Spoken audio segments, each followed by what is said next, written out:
And now we're coming to the exciting part that all of you are here for this evening. We are very, very fortunate to have the very, very energetic and inspiring Madeline Dyke here this evening from Climate Reality National. But specifically to our conversation tonight, we're going to talk about how Madeline was a co-founder of Climate Changemakers.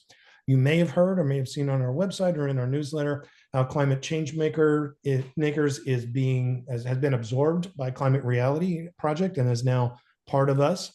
And we welcome, I believe it's something like 11, 12,000 people into our fold by doing that. And just want to say, hey, Madeline, welcome. It's so cool to have you here this evening. Thanks for having me. It's lovely to just soak up a little bit of what y'all are up to. Yeah. It's good stuff we're doing here. So Madeline, I want to talk a little bit about the fact that you're a young person. You're in your 20s, as we discussed. And a lot of times for our interview series, we're getting people who are older than I am, and I'm like old and falling apart the way it is. So we're all obviously sometimes talking about people's careers and how they've spent decades working on this, that, or the other thing. It's important for us to occasionally point out that the climate crisis is going to affect people like Madeline a lot more than it's going to affect people like me because she's presumably going to be around a lot longer. And it's all the more important that we engage people from Madeline's generation to make sure that we continue to prioritize this issue. And to that point, Madeline, could you tell us a little bit about how you got interested in being involved in climate and what happened that caused you to be the co-founder of Climate Changemakers and what that initial mission was, and just kind of give us a little bit of your story and how you got to where you are. Definitely. Thank you. Well, I will just, I guess, start by saying in a lot of ways, the impacts of the climate crisis are here now for all of us. I grew up in the Bay Area, so fire season is no stranger to me. I know you all are very intimately familiar with it too. So we're living it all together now. And yes, I do think my generation is definitely going to be feeling more and more of it as the years go on.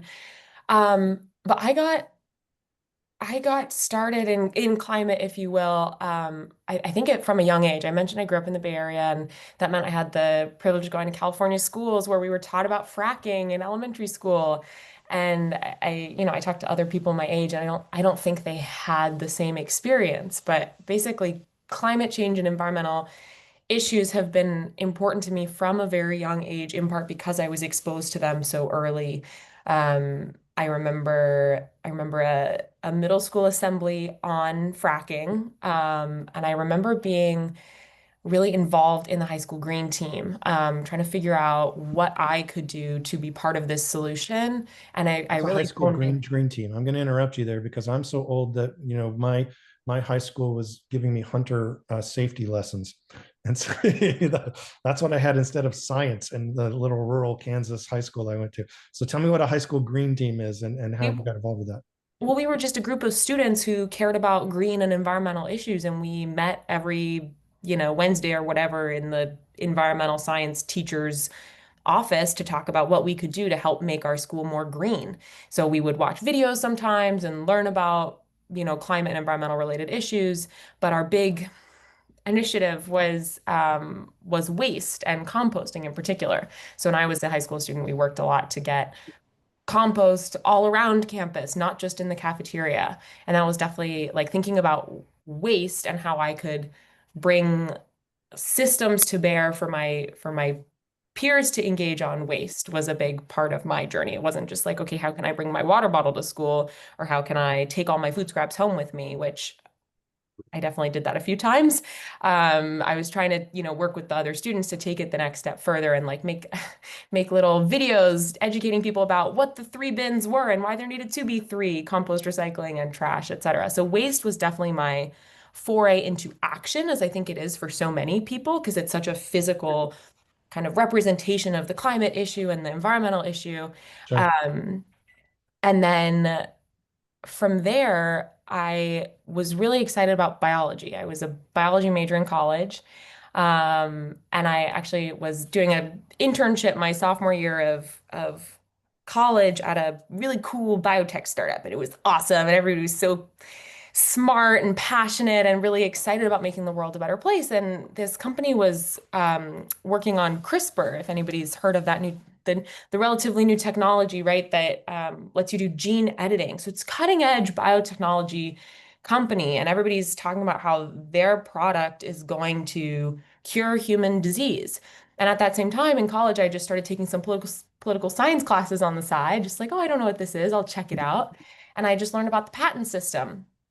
And, I was like, well, actually, if you really wanted to make a big impact on human disease, we would really democratize everybody's ability to access medicine and reform the political system that makes life-saving medications unaffordable. And they didn't really appreciate that. They mostly said, go back to your project. Like, we got it. We're curing human disease. But I think more so that was a big wake-up moment for me when I realized that the types of solutions because climate and environmental issues had been such a just sort of ever-present background for me, I guess, I connected the dots pretty quickly and realized that I wasn't so interested in coming up with technological solutions or scientific innovation to kind of our big challenges as a society, whether that's disease or climate crisis. I was much more interested in scaling available solutions, making the solutions we do have at our disposal much more accessible via policy change. So I hope that kind of addresses your question. Like first, it was climate and environmental issues just because I was simply exposed to it from a young age and had this great opportunity to get involved in compost work in my high school. And then in terms of political change and policy making, it was really through this internship in an unrelated field in college. So most people wouldn't take that information that path that you've described and decide to start a national organization at such a young age. So could you tell about how that came about and what was the impetus for and kind of the birth of Climate Changemakers? Yeah. I also did not intend to start a national organization. That was definitely never the goal. The way Climate Changemakers came about is I think really a pandemic story. All bets were off. The rules did not apply. It was summer 2020. Together we were kind of all staring down the barrel of the biggest election of our lives, as so many of them feel like they are now. Um, and I was looking for, I had sort of described climate is important, policy making is important. At that point, I knew I was looking at this was maybe about a year or two after my summer internship here. So I was a junior in undergrad, and I knew I was looking for an opportunity at the intersection of climate and policy. It was the pandemic. Oh, sorry, I should have mentioned I decided to take some time off of school. I was like, it's a global pandemic. I can't go back. I can't go sit in a dorm room and take Zoom classes. And as we're, dealing with the run up to the 2020 election, there's too much at stake for me to just go sit in a little box and take Zoom classes. So I was looking for an opportunity at that intersection of climate and policymaking or politics, and I felt like I kept striking out. I couldn't find anything. And some of that was COVID. Some of that was like, organizations had hiring freezes. So my, requests for a 6-month internship was, oh, we're not even bringing on unpaid interns. There's a hiring freeze. But a lot of that I think also had to do with the fact that there aren't very many readily accessible opportunities for people to engage in climate work. I think for those of us who are now in the space, like all of you on this call and me now, we see the movement landscape, we see all the different organizations, we see all the different groups, and it feels obvious. But from the outside, when you're like, I want to get involved in a campaign, but not with the campaign. I want to do this for climate. I want to knock doors for climate candidates. I want to push for bold policy change that in the name of climate. I don't want to do this for the Democratic Party. I don't want to do this for the Republican Party. I want to do it for climate. There aren't readily accessible ways to get involved. So I felt like I was filling out all these forms to join chapters of this group, to join the campaign of this candidate, and nobody was getting back to me. It was crickets. And to the extent that I was being told how I could help, it was donate. $5, $10, $20. I'm like, no, I'm smart. I don't have a degree yet, but I'm ready to get to work. I have 6.5 months of free labor. I want to be helpful. I want to be impactful. And so it was that frustration about not really finding a place to plug in that felt like it took full measure of or took the full kind of creativity and like all that I had to offer really. In that fairness, led I have to me say that you didn't contact the LA chapter, or we would have put you to work. But yeah, NorCal. please What can continue. I say? Yeah, yeah, yeah. NorCal. Um, it's true, it's true. But at that point, I was connecting with as many alums of my college as I could find, and one of them was my current co-founder, Eliza. She was class of 98, I was class of 2021. And I basically just word vomited to her everything I've just word vomited to all of you. And her response, we were supposed to have like a 30-minute networking session, and it turned into a 90-minute strategy session, because she basically said, I feel the exact same way. I've been doing similar work. She was a consultant at the NRDC at that point, helping advocate, helping candidates mobilizing money for climate candidates and then working with them after they'd been elected to push for bold climate policy. And she was doing really awesome work. And she was like, I've been trying to bring more people into this fold. And either the people already doing this work don't see the value in volunteerism, and let's put a pin in that because that's where this climate reality, climate change maker story is so powerful. But a lot of other big environmental organizations don't properly value the work of volunteers, in my opinion.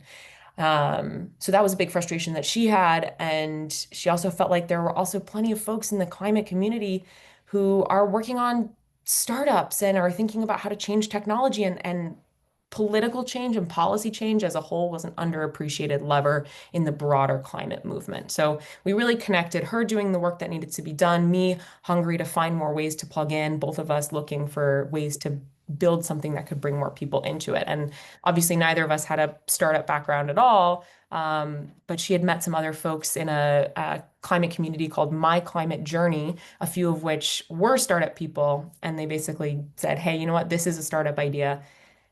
Let's make this happen. So I joined the co-founding team in July. They had already picked out the name Climate Changemakers, but we were on our way to hosting hours of action within about a month, and we haven't missed an hour of action since then. So, what did the initial iteration of Climate Changemakers look like? What did you do that was different from other organizations? And where did that go to the point where you were considering becoming part of Climate Reality Project? A very long and wending journey, but let's say we started focused on the election, supporting climate candidates, mostly running for the Senate, just doing the regular stuff, right? Phone banking, writing letters to support them, no door knocking because it was COVID, but doing it all in the name of climate and doing it on these hour of action calls. Um, we basically organized our friends and family at the start, but over the course of maybe 12 weeks, we had a small little community of like 800 people who had been coming to these weekly hours of action. And we're really excited. Hey, we elected this pro-climate majority. What are we going to do next? How are we going to hold them accountable? So at that point, one of our earliest super volunteers, who would then become my colleague, worked in DC doing political advocacy on other issues and was really passionate about climate. So she helped build our policy advocacy program, which is really the bulk of what we do now, kind of democratizing those grass tops tactics like meeting with your state legislators, which I know you all do so effectively, writing and calling with personalized messaging, getting letters to the editor written and placed, all the things that professional advocates do that quote unquote activists or people who are new to the climate space aren't always familiar with and need a playbook for how to do those. So she wrote the first drafts of our Climate Changemakers action playbooks. And they started as Google Docs, and then they turned into hyperlinks on the website, and now they're beautifully designed, and much more interactive and user friendly. But yeah, so in 2021, after we had elected the pro climate action majority, we shifted to advocating for the different pieces of what would become the Build Back Better or the Inflation Reduction Act. Um, and I think just we saw a steady interest and steady growth of our community, people saying, hey, I want to show up for 1 hour a week, right? These hours of action happen weekly at the same time, at the same place. And it's not a webinar and it's not a business meeting, right? It's a show up and get stuff done. I host them now virtually. It's like we log on for the first 10 minutes. I'm talking, briefing you on what we're up to. And then it's actually 45 minutes of quiet co-working. And then the last 5 minutes, you tie it up and get on with your night. But it's 1 hour of productive action where at the end of the call, you've done something, whether it's phone banked for an hour for a climate candidate who needed your support, or much more of what we do, right, is focusing on this policy advocacy. So supporting a bill or getting a policy implemented. Um, yeah, so I think that's the difference maker, right? This hour of Mhm. action, this dedicated space, week in, week out, for productive action. Give me an example, and I'll kind of pull from my memory of that time. So we got a lot of pro-climate issues on the table, and the Biden administration was more receptive than we kind of anticipated they would be. Um, and then we spent a year and a half trying to get Joe Manchin on board. It's kind of what it came down to in terms of how we were doing it. So what specifically would have been kind of what Climate Changemakers was doing to try to move the needle? Were you focused more on things not at the federal level, or were you in particular focused on in that kind of think tank of trying to figure out a way to get the two people who were hesitating to support it? I'm looking for some inside baseball kind of perspective on this. Sure. I would say pretty core to our theory of change is that each one of us should work within the channels of our own elected officials. We should work within those constituent channels, and that every lawmaker, even the most pro-climate policy senators and representatives, can and should be doing more to lead. So, for example, for our Californian advocates, it's that era was really frustrating because Joe Manchin was one of the biggest roadblocks, and there is not that much that a Californian can do to get Joe Manchin on board, but there is a lot that a Californian can do to pressure then Senator Dianne Feinstein and Nancy Pelosi for me in the Bay Area, like pushing these people with huge established power within the party to work with and lobby and champion in the climate elements of Build Back Better and really extend a hand to the rest of the caucus. So we were trying to push the leadership of our own elected officials to go that next step further, to champion the climate portions, to not really accept any dilutions that, different senators might have wanted to make. At that time, we did not have any folks in West Virginia, although we do now have people in all 50 states and something like 97% of congressional districts. Um, I actually remember we did partner with some groups who um, set up a phone bank for it's constituent patch through is like the term of art for it. So like you get on the phone bank and you call constituents who live in West Virginia and you say, hey, your senator is a really important vote on a really big bill. Could I get you to call him? So it's basically leveraging that same power of constituent influence, but if you don't live in the district or in the state, you can call someone who does. And I remember I was actually on a patch through with somebody who had played high school football with Joe Manchin. And I was like panicking and like typing in the Zoom chat the whole time, like, oh my God, I have a live one. Like it's a really big deal. So I eventually helped him navigate the tech of the patch through and got and like stayed on the line with him as he left a voicemail for Hmm. Senator Manchin saying, hey, like you probably don't remember me. And he like told the story of him playing football with the senator. You Um, never know what little push might be enough. Yeah. Exactly. And that's not to say that like I saved the IRA or anybody in Change we all played that teeny, teeny, tiny little part that together is the flood that breaks the dam. That's really how I see constituent advocacy laddering up to political change. So you guys start doing work that's very complementary to what we do in many respects. Yes. And then the political tides change, and we are now losing a lot of those accomplishments, a lot of those things, and facing um, all kinds of issues. Um, how did it come about that Climate Change Makers, did you approach climate reality, or did climate reality approach you? And what was the discussion? And if you could tell us how Climate Change Makers being incorporated into Climate Reality Project has meaning for our members, what that's going to do. And I know you mentioned you might want to share a few slides. You're welcome to do that. and give us a perspective on how this changes us and our group mission going forward. Yeah, definitely. So the I am Jeff the Corwin. oops, not sure what that was. I don't know. So we got to this place where Climate Changemakers and Climate Reality are integrated thanks to a longtime partner of both organizations. So Climate Changemakers, I mentioned, we've never set out to start an organization. We kind of did it by accident, and then we had several hundred and then several thousand people who were coming to these weekly hours of action. And we're like, damn, I guess we have an organization.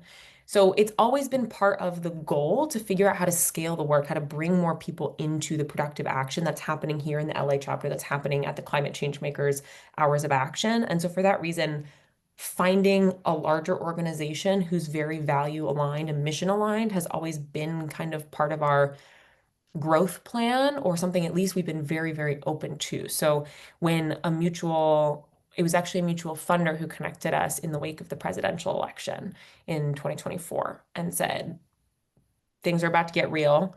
Um, you both organizations do incredible work and are incredibly complementary. Climate Reality with an excellent focus on education and empowering anybody who's concerned enough to about climate change, who wants to volunteer their time, putting them to work towards productive solutions. And then Climate Changemakers, who kind of we have this bite-sized approach to policy advocacy and productivity. So complementing this education with this policy advocacy and bite-sized element, this funder saw the complementary nature of our organizations and connected us, and our people started talking to Climate Reality's people. And soon enough, we had enough kind of interest in making this happen that we were able to sign the paperwork and make it official. So I've been part of Climate Reality HQ for a few months now, but I'm still very much doing my job, my Changemaker's job, same job, different employer, if you will. And I think that speaks to the fact that Climate Changemakers offering is meant to be a tool for the work of Climate Reality chapter members to help kind of, I have to say, I don't think the LA chapter has a problem with engagement and putting people to work. It sounds like you have more committees doing more things than, frankly, I could ever dream up, which is so impressive. But I think first of all, I see the tools that Climate Changemakers has created, this idea of like, what if we had a productive co-working session? What if our meeting was an hour of action? I think that could be awesome for the legislative team. And I'd love to work with you guys to maybe do one of your meetings a month as an hour of action. And then I'll screen share in just a second, but we have these step-by-step action playbooks that break down how to influence a particular policy topic in your area. And so you could use those on your hour of action to actually influence policy change, maybe in service of the many different bills you've identified, or maybe there's some topic that, it's my job to identify what, no matter where you are in the US, what you can do if you show up on a Climate Change Makers Zoom. If you show up on an hour of action, what can you do to be productive? So I identify those topics and then I break them down into steps. So I'll show you what that, maybe it helps to have visuals. So now might be a good time to share my screen. What do you think, Charles? Sure, absolutely. No, and I will warn you, our legislative committee is a bunch of go-getters. So if you do get involved with them, and I encourage you and hope you will, uh, that's a great group of people, and they'll be able to take advantage of any help that you can give them. Good. Are you able to share, Michael? Did you make her so she can share? There we go. Excellent. Perfect. So here is the Climate Change Makers website, and on an hour of action, or really anytime, because this is on the website and you can come anytime you please, um, we have a featured action plan. And right now, as we're at the very tail end of kind of a window of opportunity to get the word out about those Inflation Reduction Act tax credits that were cut short, we have an action plan all about helping communities save big on those cost-saving technologies like heat pumps and solar panels before the clean energy incentives expire. What is the expiration date for the heat pumps and solar panels? I know they're already gone for the EV cars and things along those lines. Funny you should ask. Let's look at the issue briefing. There we go. Um, Awesome. We have just a quick sign in, but once you have an account, you can access anything on here. So for every campaign, every issue that we work on, we have a really comprehensive issue briefing because you definitely don't need to be an expert to make a difference, but it helps to have some basic understanding of what we're talking about. So we prepare a briefing and let's see, the expiration dates are down just a little bit. So we do the basics at the top and then we remind people, stop, you know enough to take action. And then we include a lot more information for the detail-oriented folks who want to learn a bit more. So there are the commercial tax credits, which nonprofits, direct pay eligible entity. I'm going to go like full wonk here. Nonprofits, direct pay eligible entities like schools and city councils, and then of course local businesses, being commercial entities themselves, can all get heat pumps and other HVAC upgrades under the 179D tax credit until June 30th in 2026. Um, the sorry. And then on the individual and homeowner side, it expires at the end of the year, which is why we're really kind of facing the timeline because getting a contractor, as anybody who's tried to install some of these things knows, getting a contractor who's able to and stoked to and has the time on their calendar to put all these new appliances in your house is definitely hard to come by.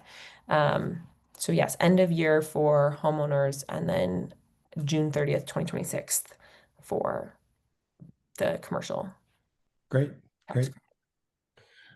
So next question I have for you.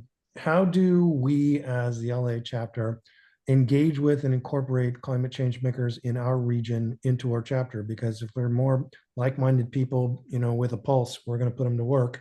And we want to be able to take full advantage of this synergy between our organizations becoming one. Yeah, my recommendation would be to,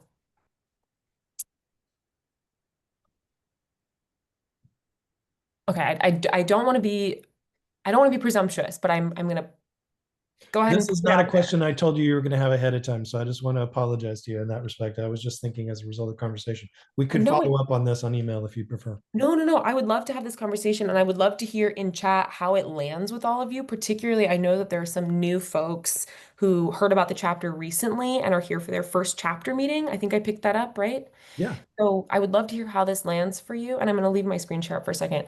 So you all do incredible work in your various committees. The invitation to not only join a chapter, but then from there join a committee is a inherently high barrier to entry. It takes somebody who's ready to identify as a climate reality chapter member, who's ready to identify as a committee member, who's ready to kind of wade their way through the bureaucracy of the organization to get plugged into work. And that's awesome. And there are people like that. There are also a lot of people who keep tabs on what you do, have heard about you and or the former president of the United States, Al Gore, and who are like, oh, I'm sure if anybody knows what I could do about climate change, it's those climate reality people. They seem cool. I've heard about them. I've seen them around. And then they try to go figure out how to get engaged and they see invitations like join our committee, sign up for our chapter, and that feels like too much. I'm not ready to identify that way before I've even seen the goods. So an hour of action could be a really powerful engagement tool. You could have I mean, we run them weekly, so you could literally post the virtual hours of action that I host every Monday night on Zoom. You could post those on your calendar and just say, join the hour of action, and it would be a way for people to take action from the comfort of their own home in an easy, accessible way. You can start doing that literally tomorrow, tomorrow the 27th. Yes, tomorrow the 27th. What What time, would be, West Coast time, are the hours of action, and how does someone attend it? yes, okay, great question. On the events page, we have all of the hours of action up on the website. We do also have in-person hours of action where people were like, I'm ready to get off Zoom. How about I do this at a bar near me? So the closest one to you all will be Long Beach. So for that reason, let's focus on the virtual hours of action there every Monday at 5 p.m. Pacific. Um, the next one is right here. So literally tomorrow, you could start pointing people on your email list who maybe haven't come to a chapter meeting or haven't come to a committee meeting, but like they're on your list. Theoretically, they want to hear what you're up to. You could start pointing them to the virtual hour of action that already exists. Even better, I think, for building your member community to be really strong and well connected would be to get trained on how to host one yourself. And you could do it virtually or in person. Um, but I would train you, and I'm really excited to, I haven't I'm really excited to be able to put this on the calendar. It's been crazy with all of the integration behind the scenes stuff. But I'm hoping that in the next few months, we'll be able to host a training for chapter chairs or chapter leadership who are interested in learning how to host an in-person hour of action or a virtual hour of action for your chapter. I can train you and you can run them and you can use them as an engagement tool for people who are just kind of hoping to check out Climate Reality Project LA and hoping to dig their dip their toes into the type of impactful action that can be taken. So you could start with like okay, hey, here's the group, here's an overview of our structure. We're going to roll up our sleeves and take action. You could plug into whatever kind of nationally relevant campaign our team prepares. Or it could be really exciting to take the bills that the legislative team has identified and use the hour of action format and model to help people plug into the work that you're already doing. Basically, free legislator contact for the ledge team, but just using people who are trying to figure out what the chapter is all about. Now, are these times that we're seeing on the website here, these East Coast times or these West Coast times? This is East Coast. Yeah, my computer's in East Okay. Coast. It's 5 First p.m. request is that you put a 8 p.m. EST slash, a 5 p.m. just so for our people who are going to start using the site. It'll show up in Oh, it your shows up organically? My bad. yeah, it's because my computer thinks Yeah, it's yeah, yeah. Because you're in Boston and staying up late for us, which I really appreciate. of So, course. Of course. And I want to just go back really quickly to give a quick one more just little tour of kind of what you can expect in an hour of action, because it's not just the briefing. We don't just look at the briefing for an hour. You start there, but then most of the hour of action is spent working through one of these action playbooks. So I'll just show you what the first one looks like because you start at the top, start with number sure, one. sure. It's really a step-by-step process that guides people through the steps of how to reach out to homeowners in your network. So start with the basics, how to not sound like a robot. Guides people through the process of making an outreach list, like how do you think about who would want to even hear about these tax credits in your network? How to reach out, a template. Every playbook has a template with lots of room for personalization because that's really where the magic happens. A ton of links, right? The whole point is not that you need to be an expert or even know too much about these tax credits. You just need to lift up the helpful links that our team researches and preps already. Um, some starter language or thoughts about how to post on social media. Those same links again. Oh, I need to remove the EV ones. That's my bad. I scrubbed all the rest of the ones for the All good. EV All tax. good. No one's grading. And then of course, reminders to follow up, right? If you don't hear back from someone, nudge them again. The nudge can really make all the difference.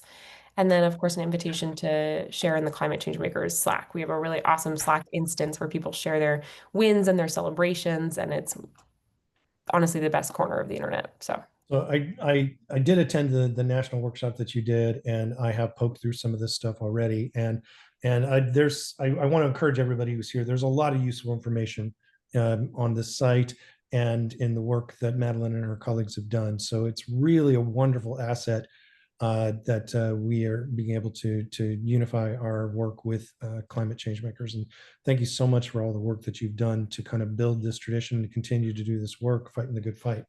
So I'm going to ask you to my last question, which is, what do you do when you, and I ask this to everyone, what do you do when you have been working on something for a while and you're just not making any headway? I mean, you're trying to convince somebody who's not going to be convinced, or trying to change a policy that just doesn't seem like it's going to change, but you need it to change, and you're very down about it, personally distraught, and frustrated. You feel like you're banging your head against this concrete wall. What do you do personally to kind of rally your inner self to go keep fighting the good fight? yeah, that's a really nice question. Thank you. Um, I mean, I like do all the things you're supposed to do, right? I drink water, I eat my greens, move my body, all those things, because I do think Like as climate people, we have to be extra intentional about filling up the cup because the things we do every day drains it faster than I think people who aren't as plugged in and aren't as deeply moved to do this work. I don't think their cups drain as fast as ours do. Um, but yeah, I mean, I got started in climate work like I mentioned, right, as we elected that pro-climate action majority, passed the Inflation Reduction Act, worked crazy hard to get it implemented. Then, the most recent election happened. They passed the one big beautiful bill, and so much of it has been taken away. So that's been incredibly discouraging. I think the it's hardly a silver bullet, but a huge help has been that I haven't been on social media in years. Hmm. I don't have Instagram. I never got on TikTok. I deleted the news app off my phone, or I turned off the notifications. So I can still go see what's happening. And I still, my email inbox is full of all sorts of news and analysis. I listen to podcasts most days, but like I choose to opt into the news cycle rather than have it come at me all the time. And that makes a huge, huge, huge difference. Um, and then also, like, part of my job at Changemakers is to identify a win of the week and share it on the hour of action. So you said personally, but part of my job is to find the good news and explain why advocacy got us there and connect the dots for people about why that's like a replicable win that should inspire us all and give us a roadmap to follow, whether it's, let's generally be inspired by the courage and leadership, or whether, hey, this state did this cool thing. What if we did that here? It kind of really ranges. But having not only keeping a finger off the pulse of the doom and gloom news cycle, but having a finger on the pulse of the wins has been personally a really big deal. Well, you must be eating your greens because your enthusiasm is irrepressible. And I just want to thank you very, very much for the work you're doing and welcome you to the family. And we look forward to a long relationship with you doing that great work for us. I want to take a little bit of time to open it up to Q&A from our people who are attending this evening. Michael, if you could take us out of spotlight, I'd appreciate it. And we'll see who has questions for Madeline. Give her tough ones about climate change makers. Give her questions about her background if you'd be interested. Whatever you guys have that would work. Let's see who wants to ask questions of Madeline. They're always shy at first. I have to beg for the first question, and then I could never get to all the questions that come at the end, and I have to tell people they don't have time. So if you're one of those people in the past, you raised your hand like in the last minute and didn't get to ask a question, raise your hand now this time, and don't be so shy, you guys.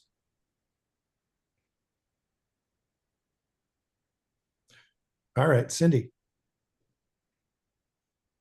You're at that mute. Um, I'd like to know more about the hour of action and how that works. I understand one way it works, where you have a prepared hour of action that you've planned on a topic. But I think you suggested that we could also run one. Does that mean run one on a topic you've planned, or can we plan our own topics and use that method? Both. We Okay. always encourage folks who are hosting an hour of action for the first time to host like at least two or three on the planned topic to get a real feel for the format and the flow and build that sort of intentional community and purpose around the event format, and to kind of like lay down some tracks of having it be a recurring thing. I think the recurring element of the hour of action is essential. So focus on the mechanics and the community building for the first few and take the policy topic out of it by focusing on the pre-planned one. And then part of what we cover at training is how to pick topics that are a good fit for an hour of action, what action you might do on it, and using some of the templates that Climate Changemakers has prepared for how to, if you're not going to use the playbook that's on the website, how can you make an effective Google Doc or, online document that walks people through it with the same thoughtfulness, even if it doesn't have the same polish and design. All part Okay. of the training. You'll have to get trained, Cindy. Yeah, I think so. It sounds like it could fit in with that. I've been trying to get away from it, but I keep getting sucked into policy again somehow or other. And so there's several things around urban agriculture that I'm interested in at the moment. Policy issues, farm Systems bill level housing, change. stuff like that. So Michael, you're up. Madeline, thanks for joining us. Great to hear about the work you're doing, and excited for this new partnership. Um, I am, curious. Since the election, there's been, a lot of talk about climate's not one of the top issues that people care about. People should be talking about affordability, things like that. Mhm. And so I'm wondering, yeah, what's your response to that? Have you changed your strategy? I think there's always a huge difference in the way I talk to fellow advocates, like people in this room, versus how I talk to lawmakers, my own included, and how I help people who have maybe different, I live in Cambridge, Mass, so I have a very aligned lawmakers. So my language is much more about helping them embrace the identity of a climate champion. But I'm also helping people every day who have representatives who don't identify as climate champions, no matter where they are on the political spectrum. So I always still lead with climate for people who I think are receptive to it, whether it's fellow advocates or my own elected officials who I know are already strong on climate and just need that nudge to put it top of the agenda.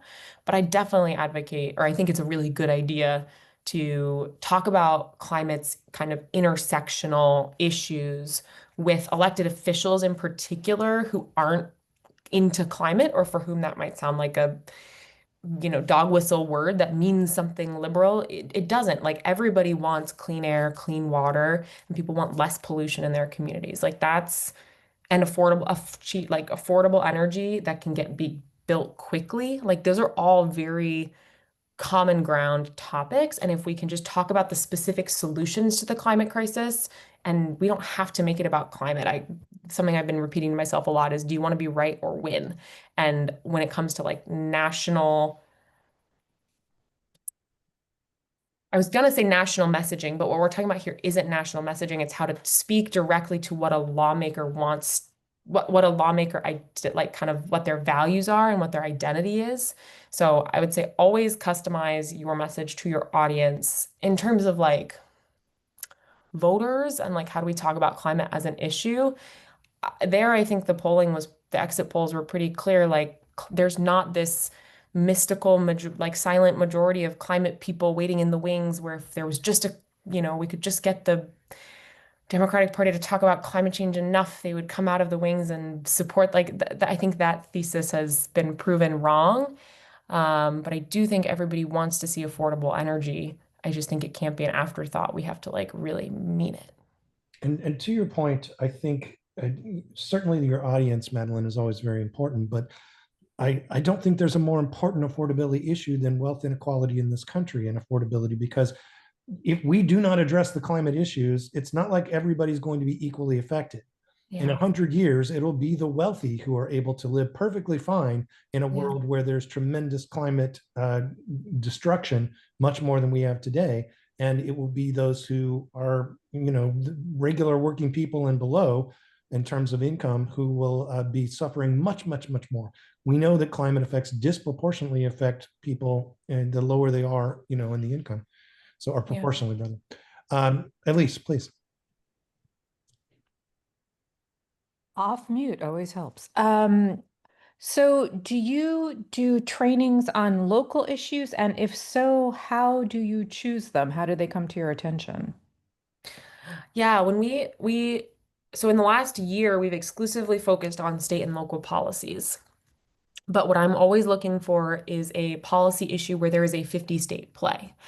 That means that, some states will already have legislation pending. Some states it will never been on the legislative agenda. Same, extrapolate for city councils.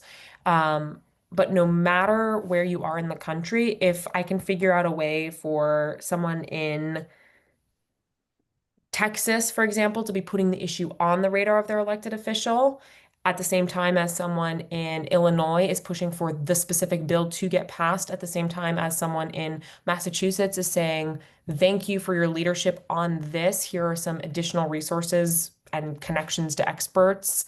that can help you do more on this topic and lean in further. Like it can be I try to design campaigns that are all on the same issue and that are pushing states at all sort of levels of where they're at on the policymaking kind of pathway to just go a little bit further, whether it's putting it on the radar for the first time, trying to get a specific bill across the line, or trying to take a state that's already led on it to implement it effectively, keep legislating on it, keep championing it.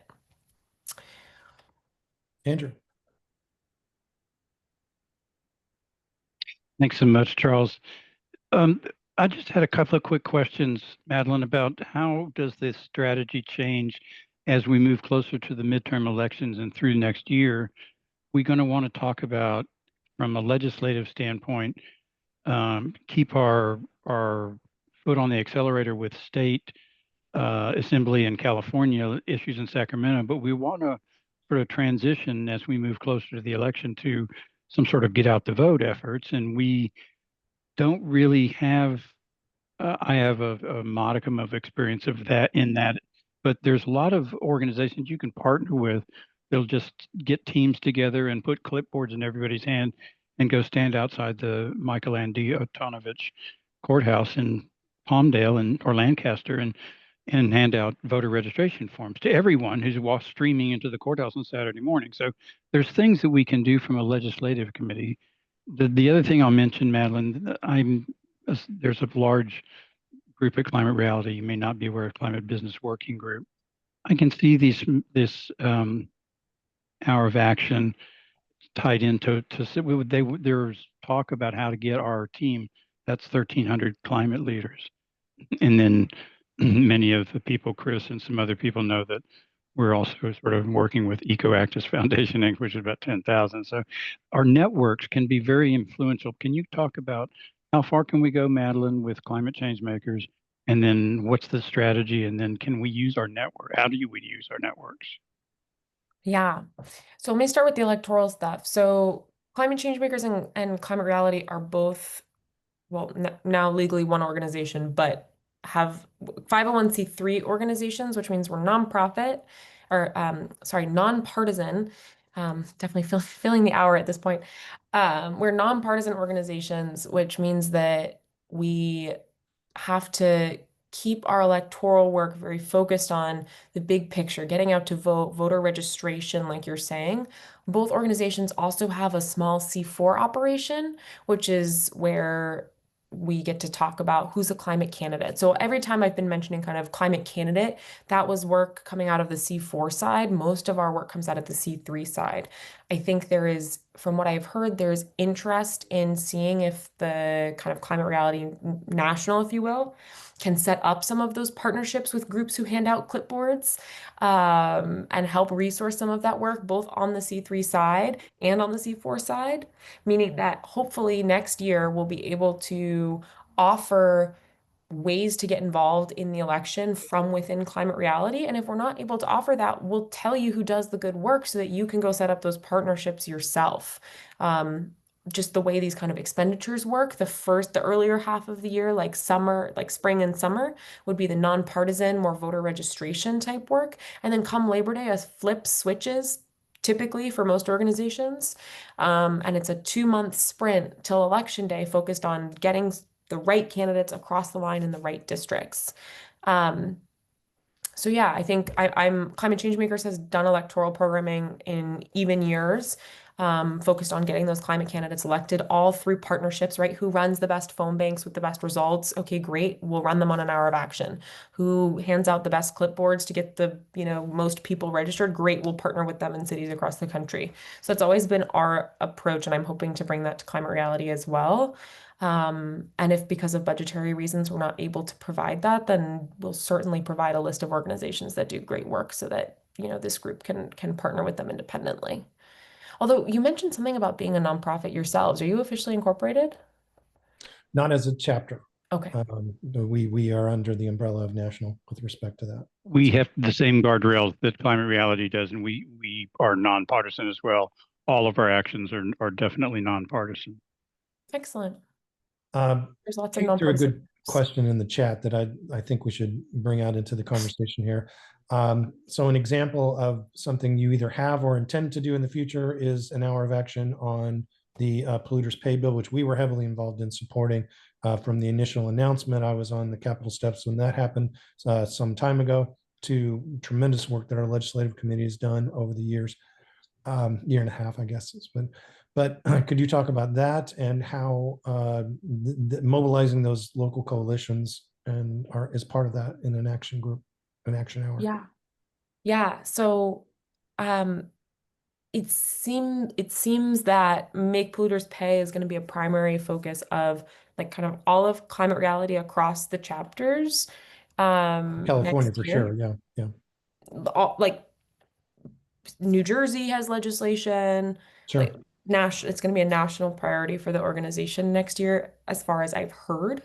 Again, still in the works, no promises, etc. But I'm hoping and planning to lift up some of that work into a Climate Changemakers kind of campaign arc. We kind of group the hours of action into maybe 6 to 8 weeks, if you will, because again, folks are coming to an hour of action every single week. So we kind of put together these campaigns so that for the folks who come every week, it stays fresh while still being meaningful, like a meaningful arc of action and advocacy.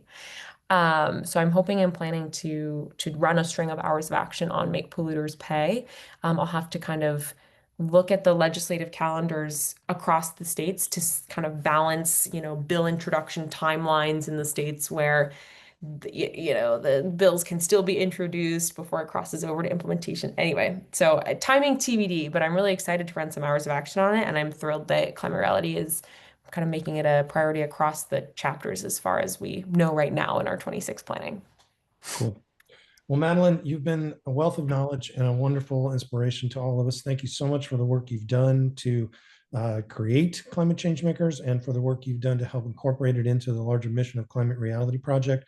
And thank you for being here. Again, we appreciate you stayed up late to come and talk to us. You could have declined that quite reasonably, and instead of being asked to stay up this late on a school night, no less. So thank you very, very much for being here. And it's a wonderful thing that the work you're doing. And we hope to see you again. You're always welcome in our chapter meetings and our chapter functions. If you're ever in LA, please make a point of stopping in and participating in what we're doing. And you go you. I appreciate it. Thank you. Thanks all for having me tonight. Absolutely.